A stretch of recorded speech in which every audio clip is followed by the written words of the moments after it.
நம்ம எந்திரிச்சா நம்ம வண்டவாளம் தண்டவாளம் தெரியும், விடிய வரைக்கும் உட்காந்து பேசிட்டு இருக்கோம்.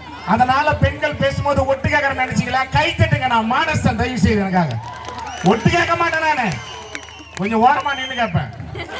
மூஞ்சில எச்ச துப்பாதுன்னு ஒரு ஊர்ல ஒரு அக்கா சொல்லிச்சு, யாருக்கு வேணா பொண்ணு கொடுங்க, இந்த ஆடியோ போடுற ஆடியோ காரனுக்கு பொண்ணு கொடுக்காதுங்க. நான் ஒண்ணு சொல்லன்னு, நீ ஒயர் பிடிங்க வாயில் சொல்லிட்டு போயிடாத.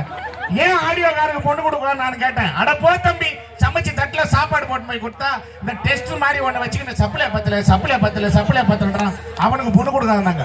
இன்னொரு அக்கா சொல்லிச்சு, யாருக்கு வேணா பொண்ணு கொடுங்க, இந்த யோகாசனம் பண்ற யோகா மாஸ்டருக்கு பொண்ணு கொடுக்காதாங்க. அக்கா, யோகா மாஸ்டர் எல்லாம் ஆரோக்கியமா இருப்பாருங்க, நீ வேற கல்யாணம் பண்ணி அந்த பொண்ணை பஸ் நைட்ல நிக்க வச்சுட்டு மெல்ல வலது கையை மேலே தூக்குவார், பின்பு இடது கையை மேலே தூக்கி அங்கே சொம்பில் பால் வைத்திருக்கிறார்களோ என்று வாயில் ஓட்டவன்னா 4 மணிக்கு பால்காரம் இல்லை போயிடாச்சு. இன்னொருக்கா சொல்லிச்சு, யாரு வேணா பொண்ணு கொடுங்க, அந்த கபடி பேரெல்லாம் பொண்ணு கொடுங்க.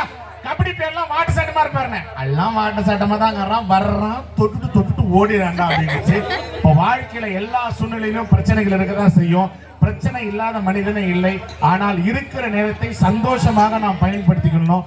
செத்தவங்களுக்கு செல வச்சு மாலை போடுறதை விட நம்ம பெத்தவங்களுக்கு இலை வச்சு சோறு போட்டா நம்ம குடும்பம் நல்லா இருக்கும், நம்ம வாழ்க்கை நல்லா இருக்கும்னு சொல்லி ஒரு சின்ன கருத்தோட அடுத்த ஆளை நான் கிளம்பிருக்கிறேன். சொன்னா அந்த 80 வயசு பெரியவருக்கு பில்லு கொடுத்தாங்க. பில் எவ்வளவு தெரியுமா? 10 லட்சம். பில்ல பார்த்தோன்னே பெரியவர் ஓன் எழுதாரு, ஐயோ 10 லட்சமான்னு. உடனே டாக்டர் சொன்னாராம், 10 லட்சம் பெரியவரே உங்களால கட்ட முடியலையா, நான் வேணா பணத்தை கம்மி பண்ணட்டுமான்னாராம்.